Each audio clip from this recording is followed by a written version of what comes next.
नमस्कार। आज हम एक ऐसी कहानी के अंतिम मोड़ पर चर्चा कर रहे हैं जो अपने आप में एक महाकाव्य है। के.एम. मुंशी की मशहूर कृष्ण अवतार श्रृंखला। हाँ, और उसकी 7वीं और आखिरी किताब युधिष्ठिर द मास्टर। बिल्कुल, ये सिर्फ एक किताब का अंत नहीं है, बल्कि ये महाभारत के धर्मराज युधिष्ठिर के जीवन के उस सफर का आखिरी पड़ाव है। मतलब वो सफर जो कुरुक्षेत्र युद्ध की राख से शुरू हुआ और स्वर्गारोहण की बर्फीली ऊंचाइयों तक गया। हाँ, और हमारे पास जो स्रोत हैं वो मुंशी जी की कलम से इस अंतिम अध्याय का एक बहुत ही गहरा, एक कथा जैसा चित्रण है। तो आइए इसी वृत्तांत में जरा उतरते हैं और समझने की कोशिश करते हैं कि धर्मपुत्र कहलाने वाले युधिष्ठिर वो कैसे संदेह, दुख और कठिन परीक्षाओं से गुजरकर मास्टर बने, मतलब आत्मविजयी। और ये भी कि मुंशी जी की नजर में धर्म का असली रूप क्या है, ये समझना काफी दिलचस्प होगा। कहानी शुरू होती है कुरुक्षेत्र के मैदान से। युद्ध खत्म हो चुका है, 18 दिन की भयानक लड़ाई। पांडव जीत तो गए हैं, पर चारों तरफ बस तबाही है, मातम है। भाइयों ने भाइयों को मारा है, शिष्यों ने गुरुओं को। युधिष्ठिर हस्तिनापुर के सम्राट तो बन गए, पर उनके चेहरे पे खुशी नहीं, एक गहरा विषाद है। हाँ। वो कृष्ण से पूछते भी हैं, माधव, अगर ये जीत है तो फिर हार कैसी दिखती होगी? ये सवाल ही बता देता है कि उनके मन में क्या चल रहा है। और यहीं से आई थिंक युधिष्ठिर की असली यात्रा शुरू होती है। ये सिर्फ युद्ध के बाद का दुख नहीं है, ये उस नैतिक कशमकश की शुरुआत है कि भाई धर्म के नाम पर जो इतनी हिंसा हुई, क्या वो वाकई में धर्म की स्थापना कर सकती है? सही बात है। उनका सवाल सिर्फ एक राजा का नहीं है, बल्कि हर उस इंसान का है जो अपने कर्मों के नतीजों से जूझता है। मुंशी जी यहाँ जीत की कीमत पर एक बड़ा सवाल खड़ा कर रही हैं। बिल्कुल। राज सिंहासन उन्हें फूलों की सेज नहीं लग रहा, बल्कि कांटों का ताज लग रहा है। उन्हें रात में नींद नहीं आती। युद्ध की चीखें सुनाई देती हैं। मारे गए अपने लोग, अभिमन्यु, कर्ण, उनके चेहरे सामने आते हैं। द्रौपदी के वो चुपचाप बहते आंसू उन्हें सोने नहीं देते हैं। उनके मन में ये शक घर कर जाता है कि क्या खून से सनी हुई ये धार्मिकता कभी पाक हो सकती है? और तब कृष्ण उन्हें याद दिलाते हैं कर्मयोग का सिद्धांत, कि कर्तव्य निभाना है चाहे वो कितना भी दुखदाई क्यों न हो, फल की इच्छा के बिना। हाँ। तुमने धर्म के लिए युद्ध किया, अपनी इच्छा के लिए नहीं, कृष्ण कहते हैं। और न्याय का बीज अक्सर त्याग और पीड़ा की मिट्टी में ही उगता है। लेकिन ये बातें भी युधिष्ठिर के बेचैन मन को पूरी तरह शांत नहीं कर पाती। हाँ, क्योंकि ये सिर्फ बाहरी कर्तव्य की बात नहीं थी ना, ये उनके अंदर की शांति का सवाल था। वो दुनिया से, खुद से और शायद भगवान से भी माफी चाहते हैं उस तबाही के लिए जिसके वो एक तरह से कारण बने। उन्हें लगता है कि शासन करने का अधिकार भी जैसे उन्होंने खो दिया है। जो साफ दिखता है यहाँ, कृष्ण का मार्गदर्शन जरूरी है, पर युधिष्ठिर की बेचैनी ये दिखाती है कि सच्ची शांति सिर्फ बाहरी नियमों या उपदेशों से नहीं मिलती। सही। उसके लिए एक गहरी अंदरूनी यात्रा जरूरी है। और ये उनके जीवन का वो मोड़ है जहाँ वो राजधर्म से हटकर आत्मधर्म की ओर मुड़ने लगते हैं। फिर कई साल बीत जाते हैं, हस्तिनापुर में खुशहाली लौटती है, युधिष्ठिर एक अच्छे न्यायप्रिय राजा साबित होते हैं। लेकिन उनके अंदर वो जो खालीपन है वो बना रहता है। और फिर वो वक्त आता है जब कृष्ण भी अपनी लीला समाप्त करके इस दुनिया से चले जाते हैं। जैसे ही ये खबर आती है, युधिष्ठिर के लिए मानो सब कुछ बदल जाता है। हाँ, ये बहुत बड़ा मोड़ था। कृष्ण का जाना सिर्फ एक दोस्त या गाइड का जाना नहीं था, वो एक युग का अंत था। द्वापर युग खत्म और कलयुग की आहट। बिल्कुल। और युधिष्ठिर के लिए ये एक साफ इशारा था कि अब उनका दुनियावी काम पूरा हो गया है, सिंहासन छोड़ने का वक्त आ गया है। हाँ, वो अपने भाइयों और द्रौपदी को बुलाते हैं और वे सब मिलकर अपनी आखिरी महायात्रा पर निकल पड़ते हैं, उत्तर की ओर, हिमालय की ऊंचाइयों की तरफ, जहाँ माना जाता है कि धरती स्वर्ग से मिलती है। सही। वे राजपाट, धन दौलत, मान सम्मान सब कुछ पीछे छोड़ देते हैं। नंगे पांव, साधारण कपड़ों में चुपचाप बस सत्य के रास्ते पर आगे बढ़ते जाते हैं। ये सिर्फ एक यात्रा नहीं है, ये भारतीय आश्रम व्यवस्था के जो आखिरी 2 पड़ाव है, वानप्रस्थ और सन्यास, उसका प्रतीक है। अच्छा। वानप्रस्थ यानी घर गृहस्थी की जिम्मेदारियों से मुक्त होकर चिंतन मनन करना, और सन्यास मतलब पूरी तरह त्याग और ईश्वर या सत्य की खोज। उनका ये फैसला दिखाता है कि युधिष्ठिर अब बाहरी दुनिया से पूरी तरह मन हटाकर अंदर के सच का सामना करने को तैयार है। और जैसे जैसे वो हिमालय की मुश्किल ऊंचाइयों पर चढ़ते हैं, एक बड़ा ही मार्मिक सिलसिला शुरू होता है। एक एक करके उनके अपने प्रियजन गिरने लगते हैं, शरीर साथ छोड़ने लगता है।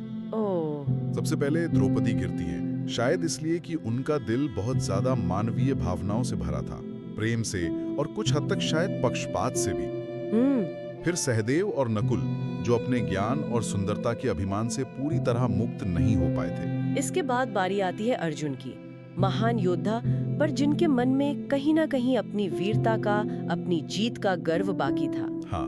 और फिर शक्तिशाली भीम, अपार बल, अपार निष्ठा, लेकिन साथ में शोहरत की इच्छा भी जुड़ी हुई थी। हर किसी के गिरने के पीछे उनकी जिंदगी की कोई ना कोई अधूरी बात, कोई आसक्ति कारण बनती है। आखिर में सिर्फ युधिष्ठिर बचते हैं और उनके साथ चलता है एक साधारण सा कुत्ता जो पता नहीं कब से उनके पीछे लग गया था। अच्छा, एक कुत्ता? हाँ।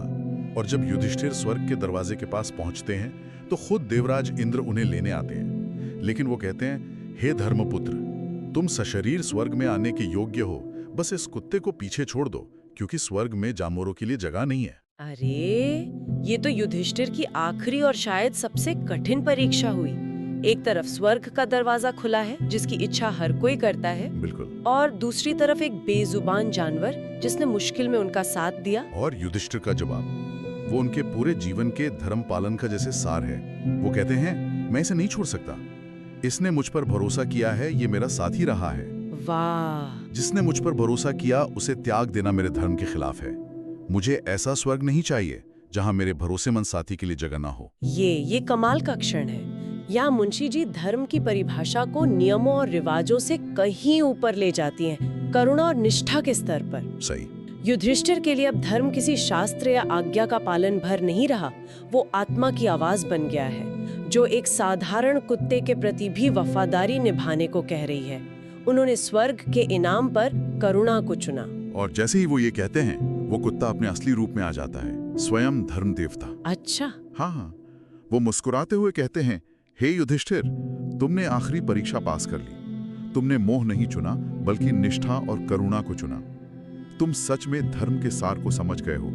तुम ही असली मास्टर हो। यही है युधिष्ठिर की आत्मविजय। नियमों को मानने वाले तो बहुत हो सकते हैं, लेकिन जब नियम और करुणा के बीच चुनाव करना पड़े, तब सही रास्ता चुनना ही असली धर्म है।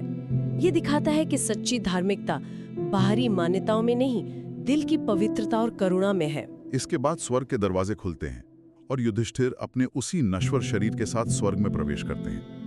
इतिहास में अकेले ऐसे मनुष्य जिन्हें सम्मान मिला, लेकिन वहां पहुंचकर वो चौंक जाते हैं। वो देखते हैं कि उनके दुश्मन कौरव वहां दिव्य सिंहासनों पर बैठे हैं। क्या? कौरव स्वर्ग में? हाँ, जबकि उनके अपने भाई और प्रियजन कहीं और नजर आते हैं, शायद किसी तकलीफ में। ये तो बड़ी उलझन वाली बात हो गई। जिन्होंने जिंदगी भर अधर्म किया वो स्वर्ग में, और धर्म के लिए लड़ने वाले कहीं और। हाँ। युधिष्ठिर भी कंफ्यूज होकर देवताओं से यही पूछते हैं। तब उन्हें समझाया जाता है, ये तुम्हारी नजर का धोखा है, फैसले का धोखा। स्वर्ग और नरक कोई जगह नहीं है। अच्छा, तो फिर क्या है? बल्कि चेतना की अवस्थाएं हैं, कर्मों के फल का अनुभव मात्र है। उन्हें बताया जाता है कि कौरवों ने युद्ध भूमि में वीर की तरह मौत पाई, उसका पुण्य फल उन्हें यहां मिला है। तुम्हारे भाइयों को भी अपने छोटे मोटे कर्मों का फल भोगना पड़ रहा है।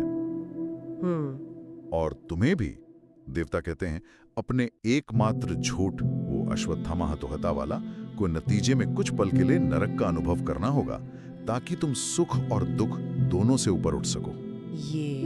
ये बहुत गहरा दर्शन है। मतलब स्वर्ग और नरक बाहरी जगह नहीं, बल्कि मन की अवस्थाएं हैं या कर्म फल का अनुभव है। इसका मतलब तो ये हुआ कि असली मुक्ति इन दोनों अवस्थाओं से भी परे जाने में है, समभाव पाने में है। बिल्कुल। मुंशी जी यहाँ हमारे जजमेंट करने की आदत पर भी सवाल उठा रही हैं। एकदम। और जैसे ही युधिष्ठिर ये बात समझते हैं, उनके चेहरे पे मुस्कान आ जाती है। वो जान जाते हैं कि धर्म न तो इनाम है न सजा, वो संतुलन है, वो समझ है। वो क्षणिक नरक का अनुभव करते हैं और फिर उसके बाद अपने भाइयों, द्रौपदी, कृष्ण और दूसरी सभी पुण्यात्माओं के साथ हमेशा के लिए शांति में मिल जाते हैं। तो मुंशी जी की नजर में युधिष्ठिर की यात्रा सिर्फ एक राजा की कहानी नहीं है, ये मानव चेतना के विकास की कहानी है। उस नौजवान राजकुमार से जिसने गुस्से में जुए में सब कुछ गवा दिया था, उस दुखी सम्राट तक जिसे अपनी जीत पर भी शक था, और आखिर में उस आत्मज्ञानी तीर्थयात्री तक जिसने स्वर्ग से ऊपर करुणा को चुना। ये हर आत्मा की यात्रा का आईना है। हाँ, और कृष्ण की भूमिका भी कितनी अनोखी है। वो शरीर रूप में नहीं है आखिर में, लेकिन उनका तत्व, उनका गाइडेंस युधिष्ठिर को अंत तक सच की ओर ले जाता है।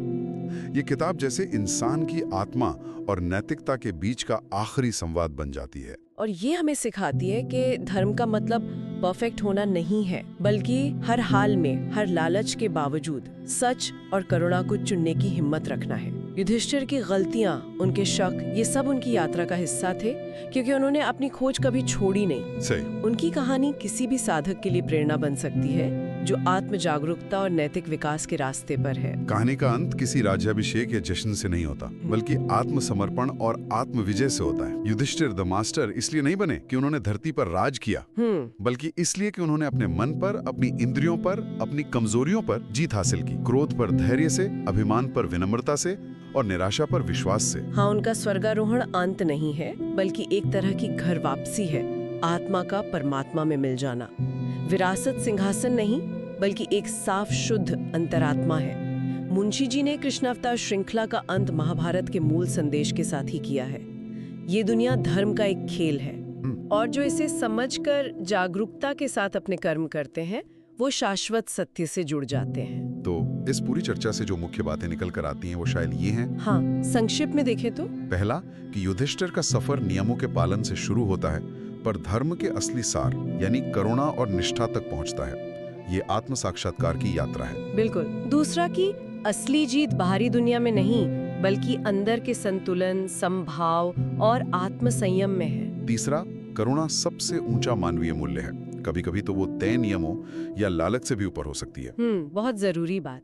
और चौथा, कि महाभारत का अंत हार जीत की कहानी नहीं, बल्कि एक तरह से उत्थान की, ऊपर उठने की कहानी है, जहां आत्मा संघर्षों से परे जाकर शांति पाती है। तो ये थी के मुंशी की कलम से युधिष्ठिर की कहानी, कृष्णावतार श्रृंखला का आखिरी रत्न। कृष्ण की बांसुरी की धुन से शुरू होकर हिमालय की शांति तक, प्रेम की आग से लेकर ज्ञान की रोशनी तक, ये सीरीज जीवन के हर रंग को समेटे हुए है। सही कहा। जैसा स्रोत के अंत में कहा गया है, काश हम सबका दिल युधिष्ठिर की तरह निर्मल हो, बुद्धि व्यास की तरह स्थिर हो और प्रेम कृष्ण की तरह असीम हो। और जाते जाते एक सवाल सोचने के लिए छोड़ जाते हैं। हाँ, आज के इस उलझे हुए दौर में, जहां हर कदम पर नैतिक दुविधाएं सामने खड़ी हैं, खुद पर विजय पाने का असल में मतलब क्या है?